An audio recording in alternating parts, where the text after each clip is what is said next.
So we're really talking to that person who wants to go get help with their blended family challenges, but their partner maybe doesn't seem to want to do the same. And can you give like one or two tips that if I have a suspicion that my partner is in a season where they're motivated by this particular motivation catalyst, here's some things I might say or do to encourage them to help us go get some help. One big myth about motivation, and that is the fact that motivation is not a character trait, it's a state of mind.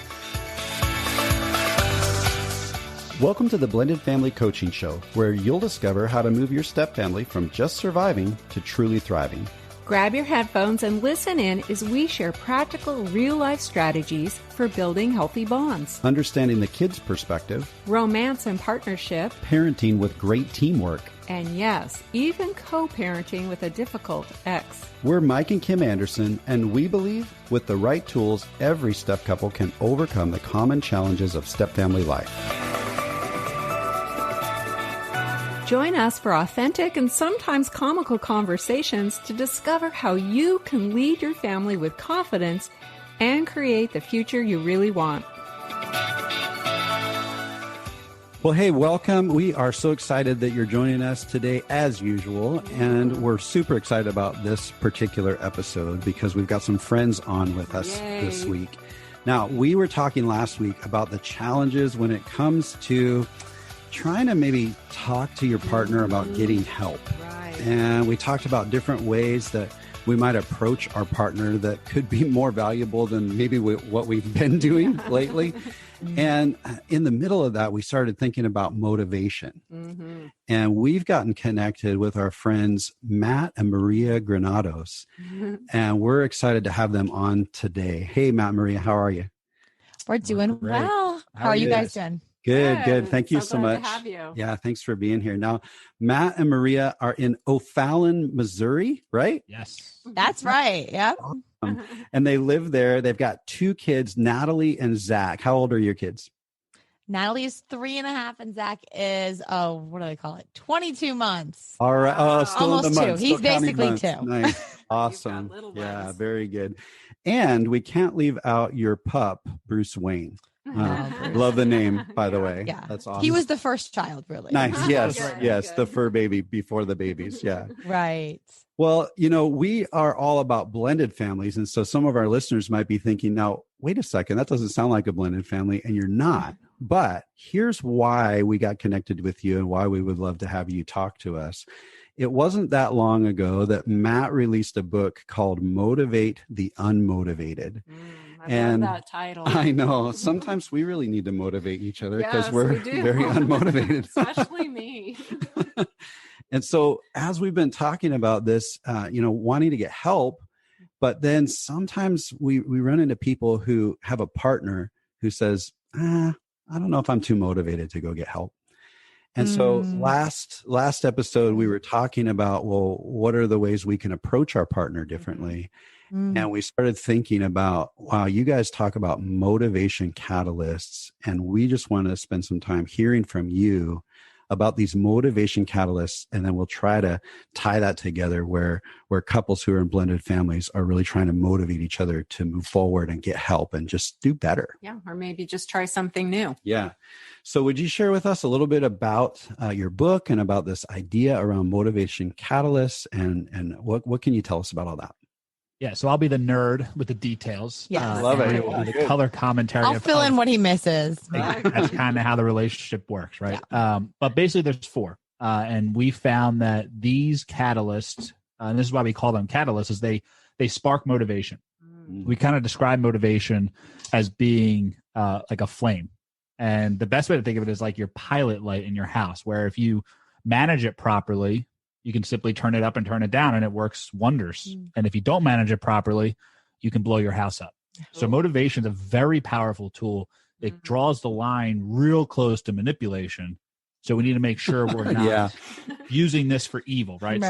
So that's the caveat of what we do. But so this is not a manipulation training. We are not in that field. It's not, but remind us to answer that, because I think that's the big issue that you brought up of how do we ask our spouse to get help Is it because they need help or because you need them to get help? Right. We'll jump into that in this topic of how to motivate the unmotivated. I love that. Yeah.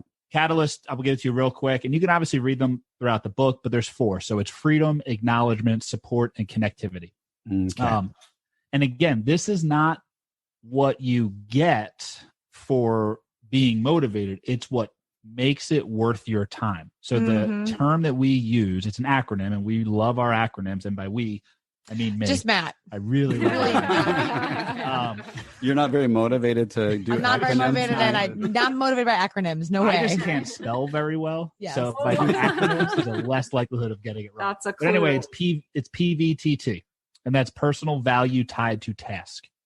And although the motivation catalysts are obviously the tools that we use to figure out how we get that PVTT for people, understanding the concept of the personal value tied to task is the key to make this work in a relationship. Right. And that's something that Maria and I work on a regular basis before we have to use it.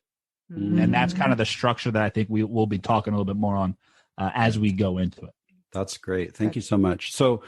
So PVTT, and that ties to the motivation catalysts, which are freedom, acknowledgement, support, and connectivity. Right? Did I get those right? Perfect. Okay. Can you just at a high level walk us through each one of those? Yes. So freedom are individuals who want to have the ability to do what they want, right? And it sounds like you'd say, well, everyone wants that. Look, everyone's going to want some of all of these, right? These are all good things. Right. But what really gets them going? That's someone who kind of wants their own time, right? That's someone who wants to do their own thing. They want to live life in a certain way so they can live life the way they want. Okay. And that kind of carrot for them to chase is what will get them excited. Yeah. Is that you? That's Yeah, Kim. that's Yeah, mine, Kim's freedom. I like flexibility too. Is flexibility part of freedom? Yes, absolutely. Okay. Well, and the deeper level is both these split into either stability or flexibility. Those are the two things that drive people, how they feel that way. And you'll see how that breaks out. Don't get me too far in the weeds, though, because we only have... Okay, keep going. Acknowledgement, that's me. That's a lot of entrepreneurs have this, where I just want to be told I'm doing a good job, right? Like, you give me an employee of the month type thing, I'm going to win every time. I love it.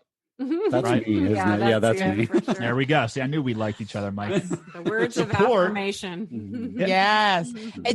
There's a tie-in with love languages that you can probably there's an underlying, you can kind of see where they might slide into each other a little bit there Yeah, too. definitely. That's Sure. great. And well, it's because where most of these came from was we tied together love languages, a little bit of kind of the other personality test, the DISC, the Myers-Briggs, along with a little bit of Enneagram. I don't know if you're familiar with them, but how do we get it Got those broad categories. to Yeah. spark this versus how do I get it to communicate? Right. This is strictly to get the other person seeing value in the actions we're taking, PVTT. Right. So We got it. support that's Maria. That's they want to me. know that the other person's in the fight with them. They have your support. They don't need you to coddle them by any means. Right. They just want to know that if they're staying late, you're staying late. If your significant other is support and they are doing the dishes and you're sitting there not doing the dishes, Woo! you will have issues. Big Right? problem. Bottom line. So You got to be in the fight with me. and we'll go through kind of how we use these. And then connectivity is they want to be part of something bigger. They're usually very much tied into a nonprofit world. They want to give back. They want to do more. They want to leave a legacy. I mean, these are all words that connectivity individuals have. And here's the funny part is these things change. A catalyst for somebody that maybe that wasn't something that they were interested in beforehand. But Yeah. So good. now there's the do's and don'ts, right? And we'll just do this strictly for relationships. Got it. The do's of freedom is allowing them to do what they would like to do, right? And understanding what that is. The worst thing you could do is smother that person, right? Meaning if, Kim, if you're freedom and I'm like, sorry, Kim, we're on a schedule. You got to do X, Y, and Z and do this, and this. And Kim's like, I just want to relax and see what happens. Yeah. Have Right? you been spying on us, Matt? Acknowledgement, right? These are the individuals who get their feelings hurt by words, but they also will run through the wall if you tell them they can do it. yeah. So it's using these to help the individual do more. So when Maria says something negative to me, it cuts me to the core, right? Like worse than anyone else in the world. If she says something negative, if I made a mistake, it can actually demotivate you. And I know we were going to talk about that later on too, but that's a demotivator to a word. An acknowledgement person is like a slip of the word from the other person, me to Matt, saying something that might not be negative in my eyes, but is a word he can perceive as negative, could not only just not motivate him, but it could do the opposite, right? Yeah. And our relationship, push him further back from me. Yep. Yeah. And support, and Maria can obviously attest to when I mess up on this, it's when, I think you would agree, it's when I'm not pulling my weight. That's the worst thing you do for a support person. Yeah. The best thing you do for a support person is say, what can I do to help? Right. Even if there's nothing you can do to help. We're so excited to let you know about something brand new we've created just for you. We've realized that with so many episodes available here on the show, it might feel a bit overwhelming to find the topics that matter most to you. That's why we've created a simple tool for you to receive a personalized playlist focused on your current struggle or your biggest challenge. That's right. It's called the Blended Family Breakthrough Quiz. You'll answer just a few questions, and based on your responses, we'll email you a curated custom playlist of episodes that are specific to you. This simple quiz will direct you to the most impactful episodes that pertain to you personally and keep you on track in your journey of discovery, learning, and growth. So, scroll all the way to the bottom of the show notes for this episode and click the link to take the Blended Family Breakthrough Quiz today. Okay, let's get back to the discussion. The fact that you asked makes a support person like me say, that person's willing to be in this. Exactly. I don't want to bother you with it right now, but like, I'm glad to know that you see me and you're in this. We're in this team. We're on the same team. The same team aspect is really strong for the support person, just because that's all we need to know. I might not need you to even do anything for me, but if you just ask me if you can, I'm like, I got all I needed from you on that question. Wow. And then connectivity is belittling them, making them smaller than they are. If they have these big dreams, these big ambitions of what they're going to do, what they're going to leave here, and you're sitting there going like, I don't ever going to get that. Like, I know you want to, but like, really, we got kids. It's going to be tough. I don't know if you want to actually do all that. Right. So my favorite way to say that is making them feel like something or someone is inaccessible to them. Yes. They want to know that they have the ability to access whatever it is, whether it's a dream or a person. Or an idea or a feeling or they want to know that they're able to connect to whatever it is that they need to connect with to feel whole, essentially. So someone who is really motivated by connectivity, who might be married to a skeptic, could be a real challenge.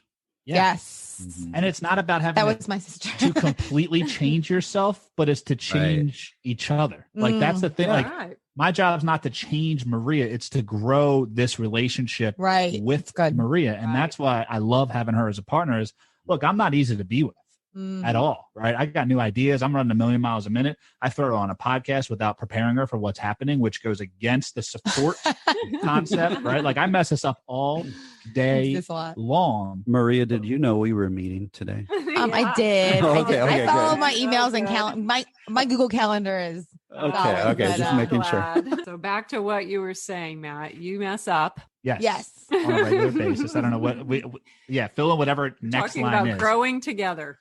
Yeah. And here's what it is, right? The deadly mistake of motivation is when you sit back and say, I'm good. And what I mean by that is what I want you to focus on if you're listening to this and you're wondering, how can I motivate my spouse? It's all about being versus telling. Don't tell them to read a book. Read the book and then live out the book. And then when they go, I don't know why, but I like you all of a sudden again, you might then share, hey, I got this book you might want to check out. Yeah. And then you share it, like, so you're doing what you want them to do. And then when they ask you about it, you share in light of their catalyst, right? So if I'm reading something and I want them to read it and I know that they're a freedom person, I'm going to share in light of like what I've learned from that could give them that freedom or speaks to the freedom part of who they are, so that will spark for them the want, the desire to read the book. I don't have to do that part. If that makes any sense. It makes the work easier too, is once you figure out it's just another tool to use. It's not meant to propose a new obstacle in your life. If that makes sense. Yeah. Right. That makes a lot of sense. That's great. Right. So Matt, you said the biggest mistake is to kind of sit back and go, I'm good. Can you just elaborate on that? Are you saying I'm good, but you need to do something new and improve?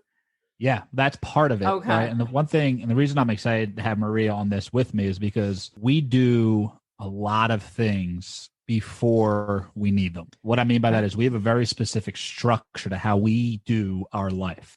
And it's on a quarterly basis. Everything we do is on a 90-day period. And basically it's a quarterly review.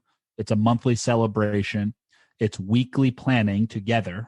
That's a key. And then daily actions.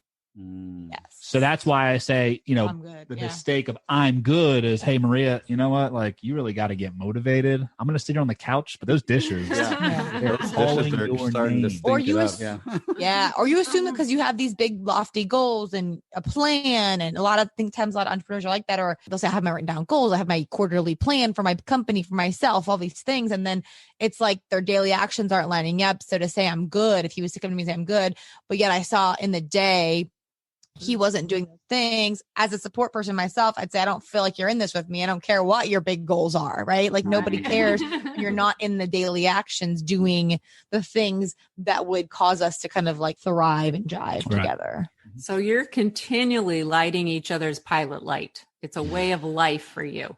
Well, and I think it's an easy thing to go to. Sometimes we aren't always aware of it, but I think sometimes when we're feeling like there's something here that's not good right now, it's a tool to go back to and say, whoa, I'm feeling like maybe I can get the flame, get that little acknowledgement lit up a little more. Maybe I can use some things that speak to him, even though they don't speak to me. And I think that that's the most important part. It's like a love language, right? We have to understand that. Like, some people might be like, well, I don't need the words, so why does he need them? Like, it's so stupid. But I think the good thing is that it's like with gifts, right? Like some people's love languages are gifts and some people hate gifts. And it's like, well, that person wants the gift. So as the person in relationship with them, even if I hate gifts, I'm going to go out and get it because that speaks to them. Right. So I have to continually speak to you in your term of motivation. If I try to come at you in terms of support, like you'll get it, but you're not going to be as motivated to move because that's just not in you as much. Yeah. But it seems like you've made this a way of life. Like you're so aware of it and you're continually working to improve how you motivate each other.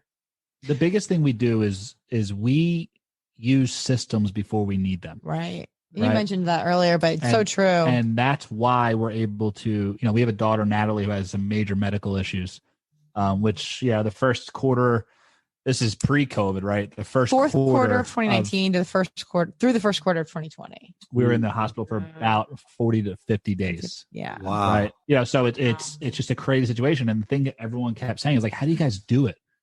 And the answer is we have a system. We have a system on a weekly basis. We go through, it's called our LP. We go through that, we plan it, we talk with each other. And I know because Maria's support that she needs me to take conscious attention to what she's doing, even if, I don't feel it's as important as what I'm doing, which everyone runs into that, right? Like my time, I need to do my stuff. I'm providing for the family. I'm taking care of the house. Well, I'm taking care of the kids and I'm taking care of the bills. You have all these different hats that we wear that we start throwing on the table, trying to see who's got the most hats that they could throw at each other. Instead of sitting back and just going, you know what? I know you need to do X, Y, and Z. Let me help for an hour. Or, hey, I know you got to go after this goal you're doing. So because of that, just why don't you work a little later tonight? Right. Things like that just make people want to. And again, that's that concept of PVTT, personal value tied to task. That is the goal of how do you make this worth it for them, but beneficial for both of you. Right. Yeah. And I mean, systems sound so boring. I don't know. I like systems, but I also like freedom as well. Like that's kind of my second catalyst. And I think though what Matt says is so true. And I reflect back on our life is that we're big fans of a lot of different things that we've learned in our life. There's really great, valuable tools out there that so many people have put together. So for us, having a system where we get a chance to look at those things, like our monthly celebration ties in love languages, our weekly stuff ties in motivation catalysts and all this kind of, like we build these little systems, and our little planner, we call it, that we built for us, makes it second nature for us to check in with each other on all of these things that almost force us to look at each other's goals, how each other feel loved, how each other feels motivated, so that we don't have to think about it, if that makes sense. Like, you know, because there's so much to think about in this world, and so many, especially in relationship. And it's so easy, like you said, when you're in the hospital and you're just high-fiving each other on the way out as you switch because you have another kid at home and you're whatever, like it's so easy to forget about what he would need, because our daughter needed stuff, but we still need each other. And so for us, we're like, man, we were so grateful to have something in place before all that happened, because we were still able to like stay on each other when it came to motivation, when it came to love, and all of the things in between, and know where each other's goals stood. And like, because it was just part of our rhythm already. So we're big fans of putting things in place beforehand. I think that helps with any no matter what your catalyst is. If you guys have a system in place that helps you check in on that with each other, it's going to be a huge difference. And we teach this to high school, college students too. I know a lot of your guys' listeners have kids on from a wide variety of ages. Stage, Yeah, our background, and my background is that I used to run a nonprofit for high school and college students on helping them get a 7-year career head start. And we teach them all of the, you know, the Dale Carnegie, the Napoleon Hill. We teach them all those foundational things. And then also how to like be in relationship and communication with people on your goals. And so I think that if people are listening and they're thinking, you know, in your marriage, of course, that's what we want to talk about today, and why that's important. But it's just as important for you to know those things about your high school and college students too. And they can have these conversations because we've had them with them. Definitely. It's not above them. Like, they can get it and they will feel so much more valued, especially if you share with them and they're able to see yours and you give them that as a tool to communicate with you as a parent. I think that that's super powerful too. Yeah. And as a step parent, I think about the challenges of relating to my stepdaughter and being able to know some of these things about her and identify some of that, and then just tweaking. We're not talking like a major overhaul. We're just talking about tweaking the way I might interact with her. If I recognize that, you know, something that she really wants is, or she's motivated by freedom, then I might be able to, rather than get too locked into what I think is exactly the right thing, I might be able to talk about choices about, hey, here's 3 or 4 different things that might be a great way to approach that. What do you think? Or, you know, I think about how many conflicts couples get into about parenting between, you know, well, I want to parent my kids this way and you want to parent your kids that way. And most of the time we're really critical about each other, as opposed to just saying, man, the way that you handled that situation last night, that was really great. And for someone who's motivated by acknowledgement, like that could take them through the roof and go, wow, oh my gosh, you actually recognize that. Let me handle the next one. Yeah, exactly. Yeah. Well, you're empowering. Yeah. And you're empowering them in those moments. Exactly. So good. I love that. That's really powerful. So we've established it's important to know this about each other as a couple. We just touched on, and thanks for bringing this up, Maria, it's really important to know this about our kids and our stepkids as well. How do you go about actually discovering what somebody's motivation catalyst is? All right. So the easiest way is to go to lifepulsing.com/MCA and take our free assessment, right? That's the easiest way to figure out yours. Now, how do you get the spouse who doesn't want to do it, right? A little bit more difficult. So this is something that Maria and I realized through our life dates, which are our monthly celebrations that we go out once a month, every 30 days. It's a big to do. You know, we live and die by. I mean, it's saved our relationship. And we realized on it was that Maria is coming from this past of wherever she's coming from, and I'm coming from this past of wherever I'm coming from, and they come together, and now we need to merge into something. So how do we do that? And this is going to sound really weird, but it has to do with listening.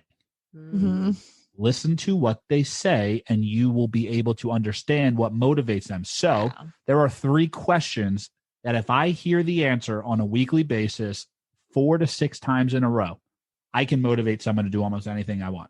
And here's what it is. Number 1, what are you focused on?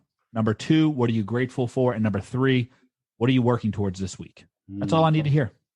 And then I listen for trends. And yeah, I think these are great to ask your kids as well. I mean, of course, your spouse, but like when I hear those questions every time, I'm like, if parents ask their kids that question every week, they can help them get what they want. Yeah. And once that happens, you're building this relationship as a motivator and a motivatee. So one thing we didn't talk about is the motivational formula. There's a key formula that we figured out, and it's how well you know you and how well you know them. The sum of that, the sum of you and them, times whatever system you're using equals the result you're going to get. So let me kind of break that down, right? No room for hypocrisy in this whole thing, right? So you got to make sure you're good. Yep. Then you have to get to understand them. You can ask them those 3 questions. You can have them go through the motivation catalyst assessment, whatever you want to do. And then you need a system to be able to scale what you're trying to do. That system for us is our weekly planner, the LP. It could be, and like, I don't care what it is. It could be a calendar on the wall that you look at every week and you just kind of get yourself settled on where you are and what needs to happen. When Maria and I, on the day of, ask the other person to have an audible, right? Make a change. It's a big ask. It's a big ask. But if we ask on Sunday, hey, on Tuesday, can you get the kids? Yeah. Sure, I can make it work. Or I can't. Like, that's not an option. Such a big difference. Versus, hey, it's 4:00. The kids got to get picked up in an hour. Who's getting them? Yeah. I mean, those type of things are why arguments happen. It's not because, and this is at least for our situation, it's not because we're not able to handle it. It's because we don't react well when we're rushed or we're forced to do something versus, hey, let's figure this out. Yeah, most people that formula is the key. Asking those 3 questions is the key to figuring out maybe not their motivational catalyst, but what motivates them. Does that make sense? Like you, and then if you know these 4, you can say, oh, it's freedom, it's acknowledgement, it's support. It's easy to identify from there. Yeah. And here's the last thing I'll say about that, because we have to be cautious, is these things change based on what's being filled. So for example, I get bothered by a lot of assessments because people then throw them in a box. So Maria's support. So she's always going to be support no matter what happens. So I'm just going to be your teammate. I'm going to pick her up and I'm going to carry her up the stairs. Yeah. Right? Yeah. And that's not the case, because if I support her enough, but I'm overbearing on her, there's a high likelihood next time we take it, freedom is going to be a little bit higher. So that's why we suggest, once you get your significant other or your spouse to get on board with this, take it every 90 days. Just where are you? What are you missing? What are you lacking? And how can I help give you what you want? So it's not quite the same as something like, trying to identify personality traits, but it changes with what's happening around us and the circumstances that we're in, which makes a lot of sense to me, because there are times where I'm thinking about like connectivity for me. Like there's times where I'm just like, I need to dream big and I need to figure out where we're headed and what's the next step and that kind of, and then there's other times where I'm just like, meh, I'm okay being where we are right now.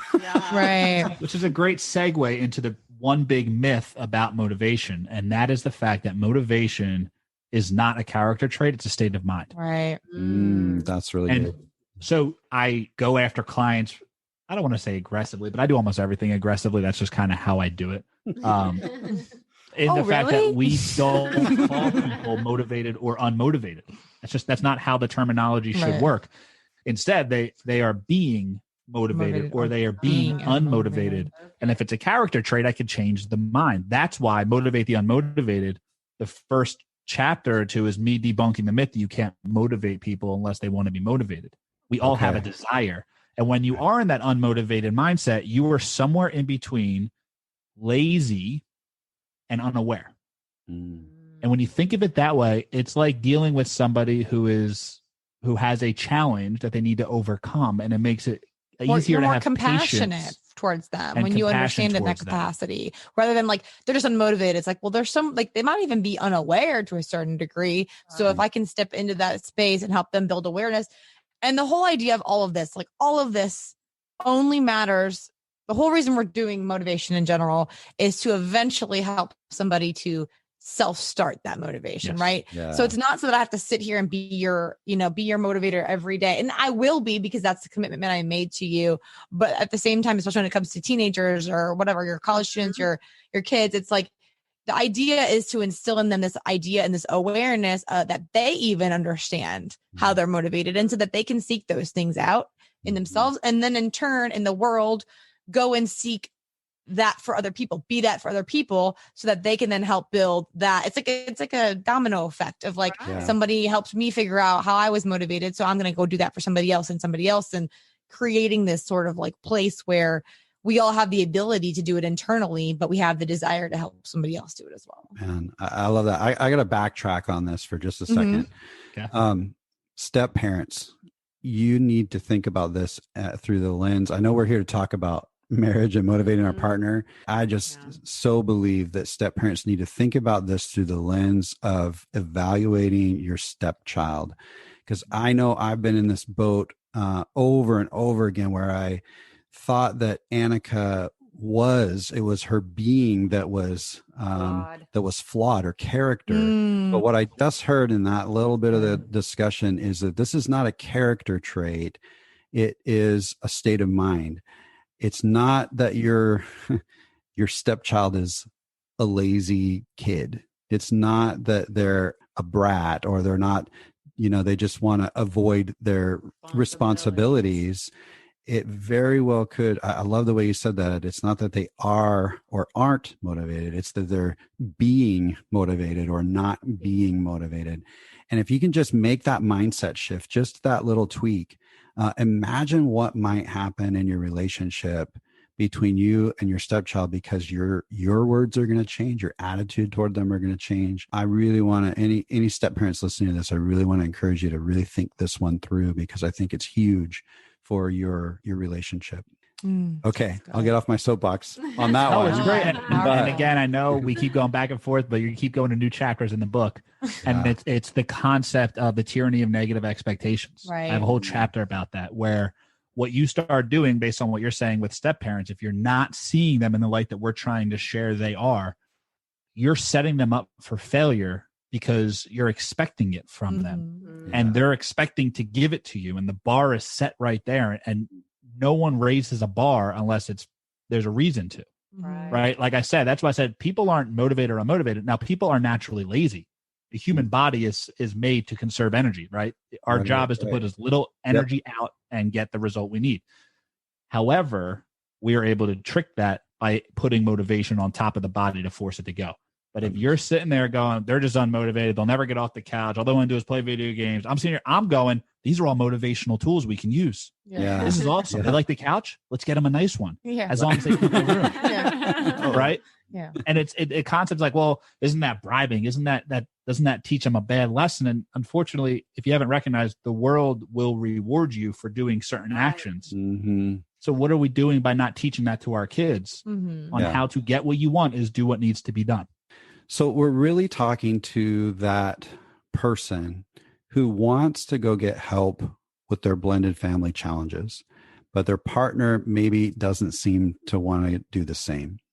So can we just quickly run through each of these four, and can you give like one or two tips that if I have a suspicion that my partner is in a season where they're motivated by this particular motivation catalyst, here's some things I might say or do to encourage them to help us go get some help. So if I think that Kim is primarily freedom, and she's right now telling me, I don't want to go get help with you. I just want to wing it.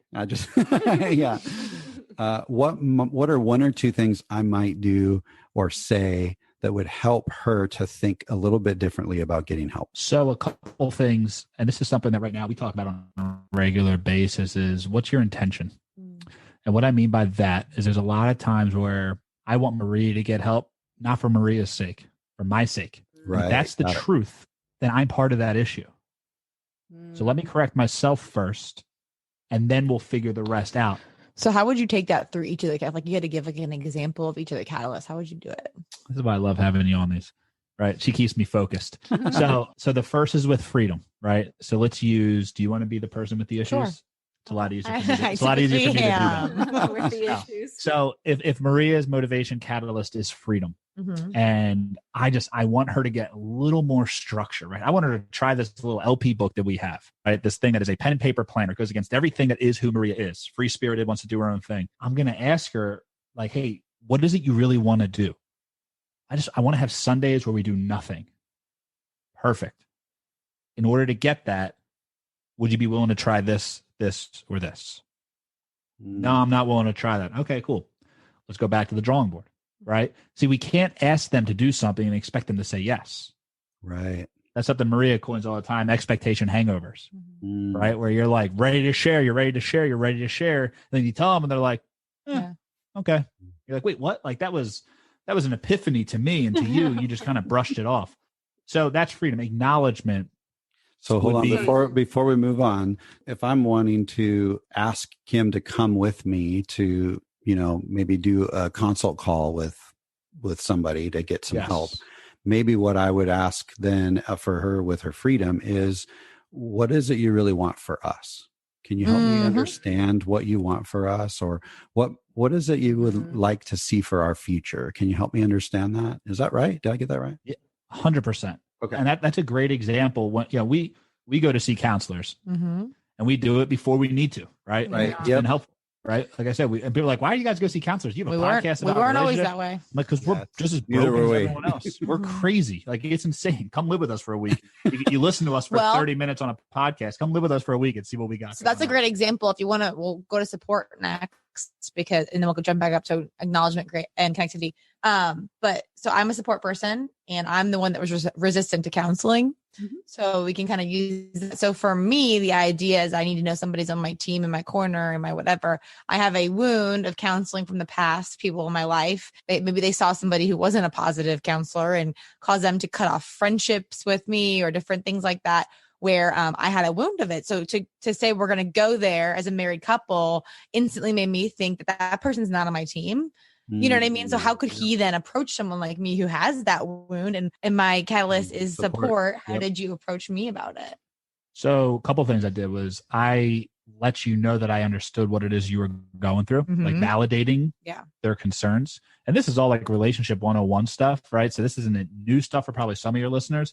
But I think the biggest thing I did in that situation was I offered two things. I said, number one, I want to go and I'm going to be talking about you. And I'd like you to hear what I'm going to say. Otherwise, I'm not going to tell you what I said. Right now, please understand when I said that, it wasn't in like I'm going to talk bad about you. Right. But as a support person, we're on a team, and I'm, by me going on my own to fix me, not she has nothing wrong. I'm the issue. And that's how he worded it. He worded it as I would like to go out. Why am I not able to figure this out? Right. And that was so good because for me, so Matt's like, I want to go. A lot of what I'm going to talk about has to do with you. I would like for you to be there. In his head, he wanted me to go to counseling with him, couples counseling. Right. To me, I'm like, he needs me on his team. I would never let him down. I need her to support me in this. It was one of those things where I'm like, and then he said, you can come with me once. If it makes you feel uncomfortable, you don't have to go again. Okay. And so I was on board to go. I had zero expectations. Actually, I had negative expectations. It was a positive experience, or even if it was a neutral experience, I would have been fine with it. And then that let me say, hey, I'd like to go back. That was, that was really interesting. I'd like to go back.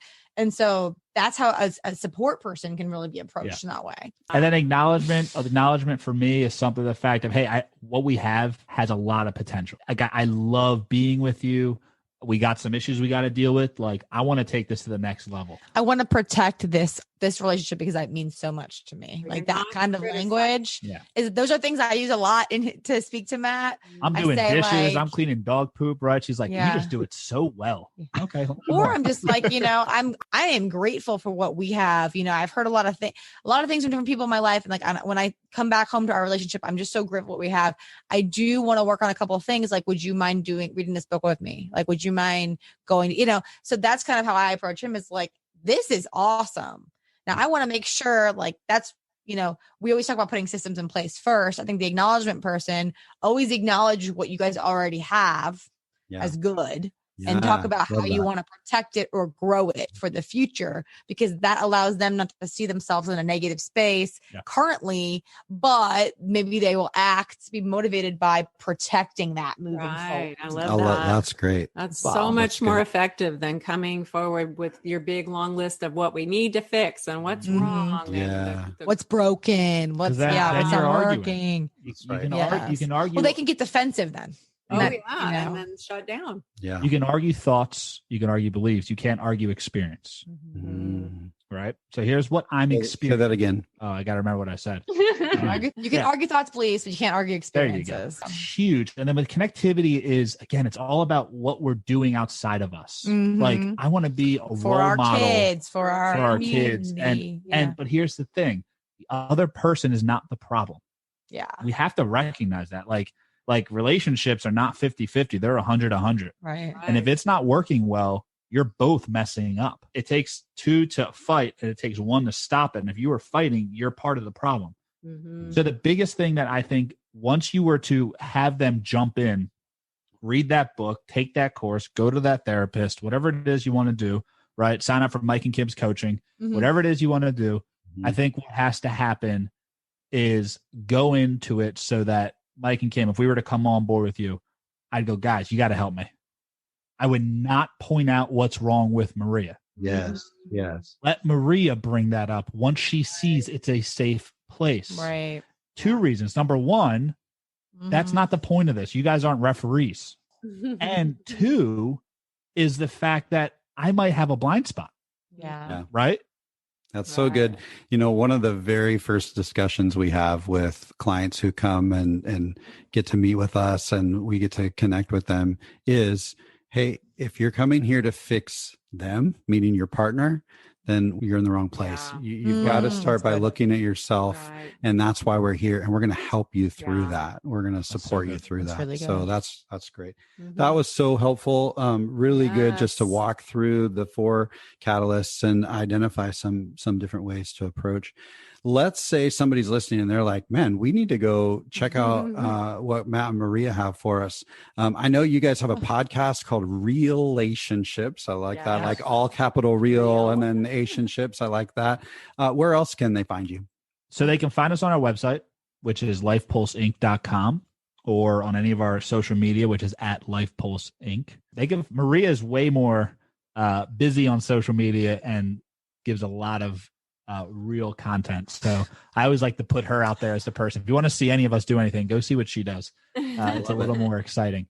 But that would be the 2 things. Yeah, lifepulseinc.com has all the good stuff, everything we've kind of brought up and talked about. Right. And you can always find us via email or socials through that website. So I'd say it's a safe bet. Great. For all the things. Yeah. You can definitely go to the show notes and we'll have a link to the website.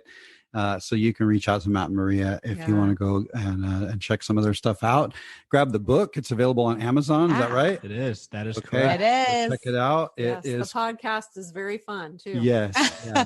We're a little wild. It's a little unorganized. Perfect. It is fun. Yeah. We are so grateful, you guys. You know, what I've heard is, number 1, you gotta, we've said this before, you gotta start with your own heart. You gotta start there and you gotta do what you need to do to show up well. This is not about manipulation. No. This is about motivation, and start with your own heart and then show up in a way that is supportively motivating your partner, not manipulating your partner to do something you want them to do.